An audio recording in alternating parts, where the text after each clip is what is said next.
In the previous session, we have seen how daisy chaining scheme of handling the priority does work.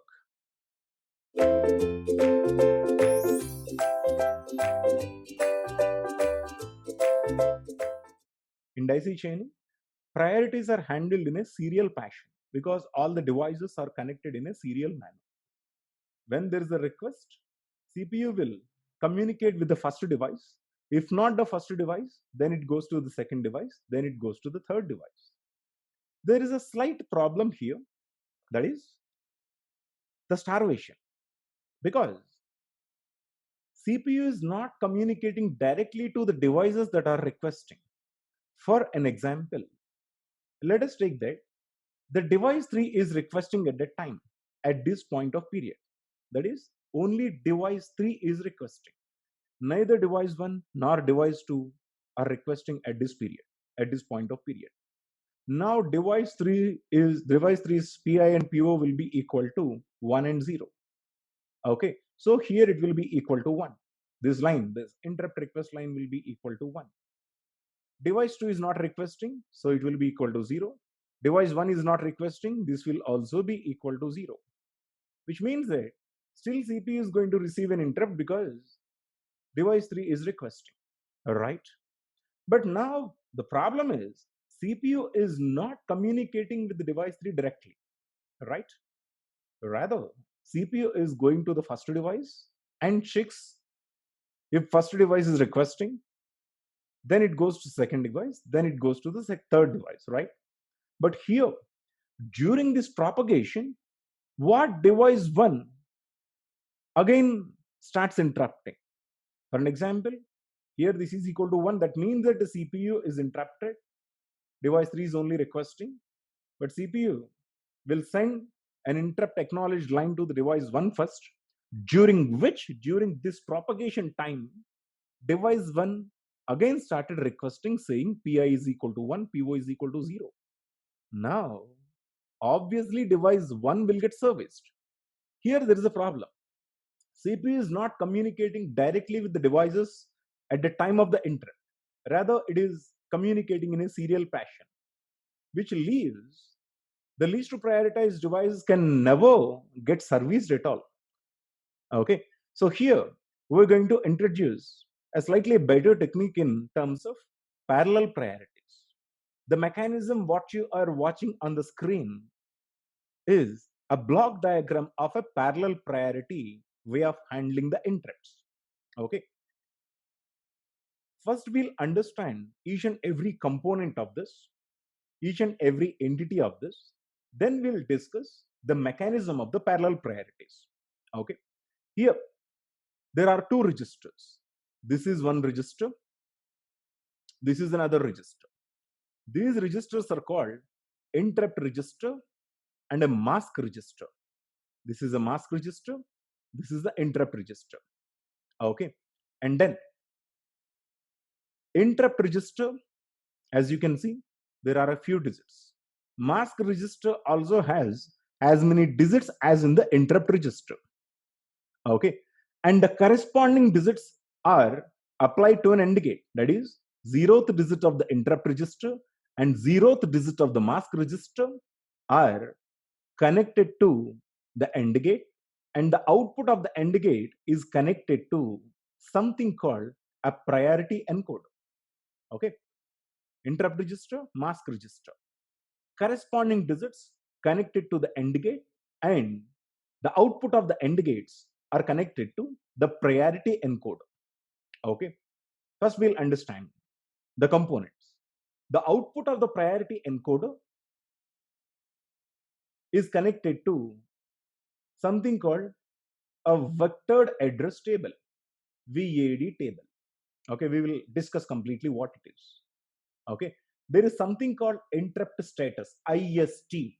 IST stands for interrupt status. Okay, which is a single flip-flop, one bit flip-flop is existing in the system. There is something called IEN is also existing in the system. This is also a one bit flip-flop. This flip-flop and this flip-flop outputs are connected to another AND gate, and the output of this AND gate is an interrupt request signal to the CPU. Okay, and once again, the IEN IST outputs are connected to the AND gate, and the output of the AND gate is connected to the CPU for generating the interrupt request. Here there is one more AND gate which receives the input from IST, of course, IEN, of course, and the third input is from the interrupt acknowledge. The second AND gate's inputs are interrupt acknowledge from the CPU and IST and IEN are connected to another AND gate. The output of this AND gate is connected to an enable pin, of the same vectored address table. Okay, these are the entities. Okay, now you just classify these entities. Then we are going to completely understand the logic behind the total mechanism. Okay, now let me tell you the logic how parallel priorities does work in a better way than the serial priorities. The serial priority is starvation. Okay, CPU is not communicating directly at the time of the interrupt generated. Rather, it is coming from the highest prioritized device. Okay, now let us first of all discuss the logic behind this. Here there is an interrupt register. This interrupt register has one digit associated to every IO device that is connected to the system. Okay, in this case, I have 4 devices that are connected to the system: disk, printer, reader, and keyboard. Okay, so here this is the 0th digit which is connected to the disk. This is 1 digit, this is connected to the printer. This is 2nd digit which is connected to the reader. This is the 3rd digit which is connected to a keyboard. As you can observe, the least 0 is the disk. Least significant 0 is given to the disk, meaning this will get the highest priority. Next priority goes to the printer. Next priority goes to the reader. Next priority goes to the keyboard. Okay, and there is a mask register. We will understand the logic of the mask register in a short while. Okay, this mask register will have a corresponding digit to every digit of this interrupt register. Okay, now let us understand how does this interrupt register work. For an example, disk started interrupting, then disk digit will be equal to 1. Okay, printer is not interrupting, printer digit is equal to 0. Reader is interrupting, reader digit will be equal to 1. Keyboard is interrupting, keyboard digit will be equal to 1. Okay, now here mask register is going to set the corresponding digits of the interrupt register in which those are enabled. For an example, in this case, disk digit has been enabled, right? So corresponding mask register digit will be equal to 1 because this is enabled. Printer is also enabled, right? So sorry, printer is not interrupting, right? So corresponding mask register digit will be equal to 0.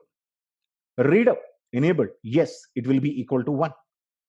Keyboard, yes, it is 1, meaning it is also interrupting. This will also be equal to 1. This mask register values will be designed by the programmer. Okay, how the mask registers are going to be set or cleared will be purely dependent on the programmer. Okay, so which means that when programmer wants to take some interrupt, rather grant one interrupt, corresponding mask register digit will be equal to 1, as shown in the case. Here 3 interrupts are getting generated. Obviously those corresponding 3 mask register digits will be equal to 1. Okay, and here this AND gate output will be equal to 1. This is 0, this is 1, this is 1. Okay, sorry, yeah, this is equal to 1. Now you know the logic of the priority encoder. In the priority encoder, when the first input is equal to 1, it is not going to consider second, third, and fourth inputs. Here, disk, of course, obviously, according to the current situation, disk will get the highest priority. So, which is equal to 1. So, the priority encoder receives only the first input.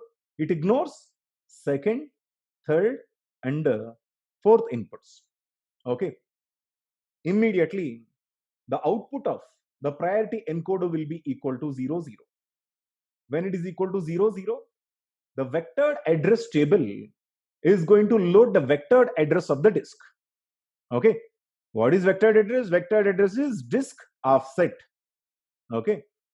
Disk service routines offset will be loaded. Okay. But it will not get executed. Now interrupt has been generated. As the interrupt is generated, we are ready with the offset to go to the offset and to execute that service routine. The moment when the priority encoder is active, you can see there is a line. Okay. In addition to these two regular outputs, priority encoder also has an additional line which is called an active line. Active line. What is this active line? When priority encoder receives an input, then the priority encoder is active. When the priority encoder is active, which means that there has been an interrupt generated, right? When there is an interrupt generated, this IST will be equal to 1. What is IST? Interrupt status. This interrupt status will be equal to 1. Okay. This IST, in addition to this IEN, normally IEN will always be equal to 1. Sir, what is this IEN? IEN is nothing but interrupt enable.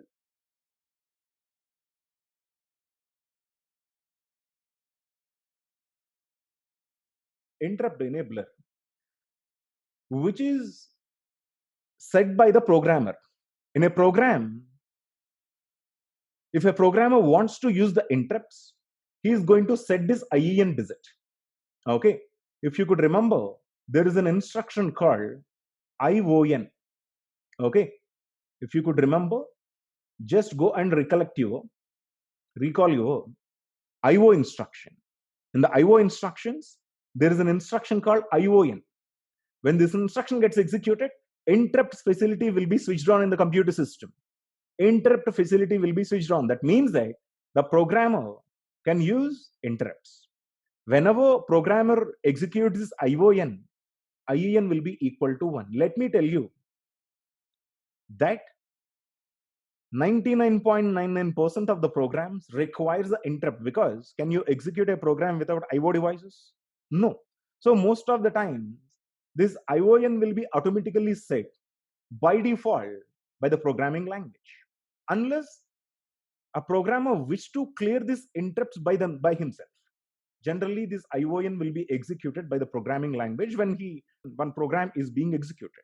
That means that the program wants to use the interrupts. That means that the program tends to receive the input and gives the output, so that ION will be automatically executed whenever you're going to execute a program, which means that IEN will be always equal to 1, which means that the programmer will require the interrupts.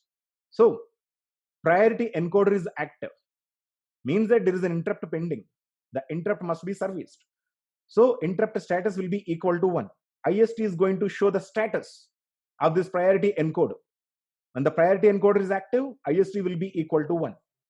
This IST and this interrupt enabler, IEN, are going to send an interrupt request to the CPU collectively. So IST and IEN connected to an AND gate. The output of the AND gate is sending an interrupt request to the CPU. What is the rule for an interrupt? First of all, there has to be an interrupt from the peripheral devices. Okay, when peripheral devices wants to interrupt the CPU, okay, fine, we can send the interrupt request to the CPU. At the same time, the system should support the interrupts. The computer system currently need to use the interrupt facility. If the programmer doesn't want interrupts, none of these devices will be able to interrupt the CPU. I'll tell you one scenario. That is, during the system boot, now you started your system, you switched on your system, right? Till it gets booted, will you be able to communicate with the system? No, you won't be able to communicate with the system, no matter either you move a mouse or make a key depression in the keyboard or do anything with any of the peripheral device. Nothing is going to affect the system, which means that IEN will be initially equal to 0. Okay, upon the system boot, IEN will be initially equal to 0. But once after the system has been completely booted, operating system will automatically set IEN to 1. Then it is up to the programmer whether to use interrupts or not to use the interrupt. Don't worry, in your C program or Java program, you don't disable the interrupts on your own unless you are developing a specific application which doesn't require an interrupt. Okay, so now IEN is equal to 1 and there has been an interrupt generated. In this case, disk has generated an interrupt. IST is equal to 1. Both collectively sends an interrupt request to the CPU. Again, what is the rule for interrupting the CPU? There has to be an interrupt request from one of the devices, and system currently having this IEN equal to 1. That is, system should use the interrupt facility right now. So currently system is allowing the interrupts in addition to the interrupt is generated already, so that CPU will be able to be interrupted. Okay, the moment CPU receives an interrupt, CPU is going to send an acknowledge. That is, that the moment CPU receives an interrupt, CPU cannot ignore. It should suspend the current program by saving the program counters value into the stack, by suspending all the registers value into the memory. Then it is going to send an interrupt acknowledge. This interrupt acknowledge, in addition to IST, in addition to IEN, which are connected to an AND gate, is going to connect it to the enable line of the vectored address table. Okay, in which already 00 disk address has been loaded, right? Disk address has already been loaded. The loaded address will get triggered the moment CPU sends acknowledge. That is, first, only two things here. Circuit will tell you only two things. First, generate the interrupts.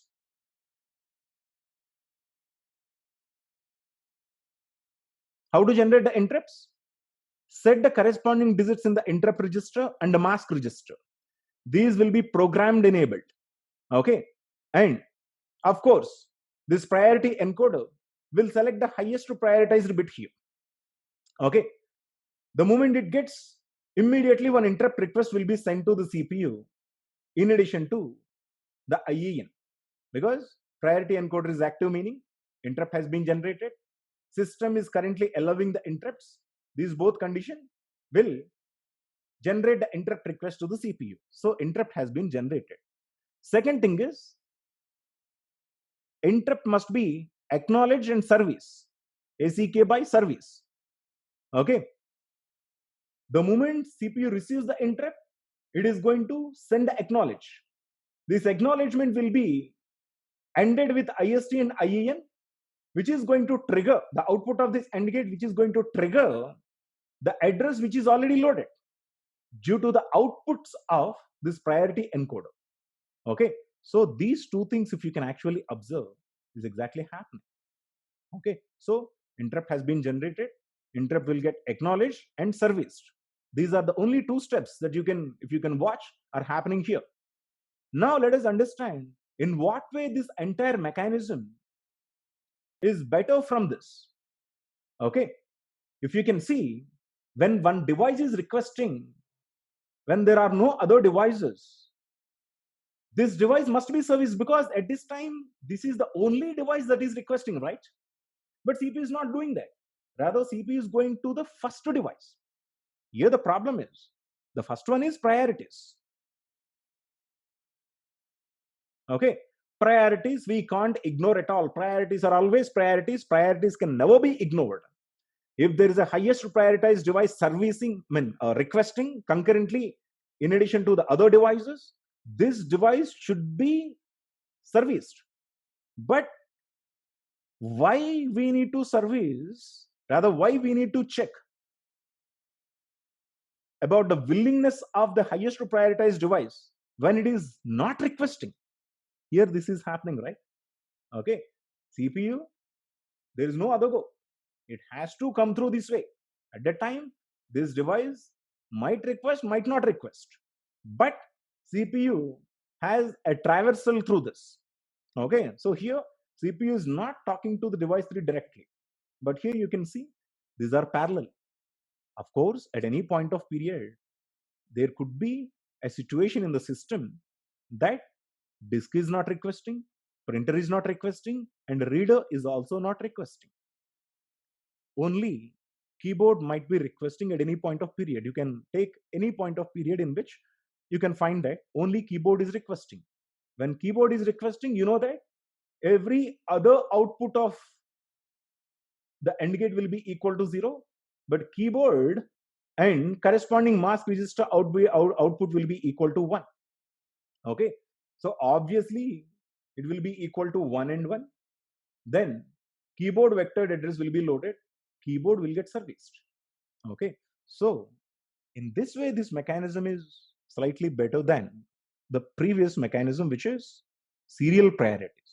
But both, we can't ignore the priorities. First and foremost rule is we can't ignore the priorities. Understand one more thing. Even if keyboard is being serviced, and if there comes one more highest prioritized device requesting, keyboard's routine must be again interrupted. That is, I'll tell you. Okay, how does it work? Program P1 is executing. Then keyboard interrupted. Okay, keyboard interrupted P1. Okay, so keyboard will execute by sending P1 out. Now what is running in?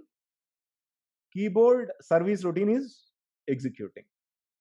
So P1 has been sent to main memory. Now when keyboard is executing, let us say disk request has been arrived. Of course, keyboard will get interrupted. Keyboard will definitely get interrupted because disk has the better priority than the keyboard. So keyboard will get sent back to the main memory and disk will get executed. Okay, obviously when disk gets executed, keyboard will come back. After keyboard, then P1 will execute. This is the thing. So here you need to know that priorities cannot be avoided. Priorities will always be there, but there has to be a mechanism at least which initiates when only one device is requesting, that device will be serviced immediately. Okay, so that will be done by the parallel priorities. Okay.